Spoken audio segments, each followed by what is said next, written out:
మనం రోడ్లపై ట్రాఫిక్ నిబంధనలు పాటించాలని లేకపోతే చలాన్లు తప్పవని పోలీసులు ఎప్పుడూ చెబుతూ ఉంటారు. కానీ ఇప్పుడు ఒక షాకింగ్ విషయం వెలుగులోకి వచ్చింది. తెలంగాణ పోలీస్ వాహనాలపైనే 17,391 ట్రాఫిక్ చలాన్లు పెండింగ్లో ఉన్నాయట. దాదాపు 68,67,000 రూపాయలన్నమాట.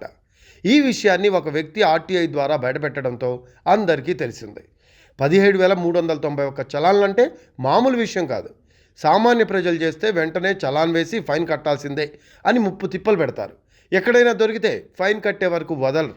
అలాంటి రూల్ పోలీసు వాహనాలకు వర్తించవా అనే ప్రశ్న ఉత్పన్నమవుతోంది.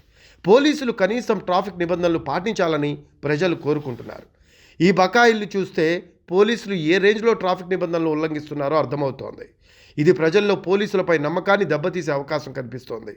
పోలీసులు వెంటనే బకాయిలు చెల్లించకపోతే పోలీసులకు ఓ రూల్ మాకో రూలా అని సామాన్యులు నిలదీసే అవకాశం లేకపోలేదు.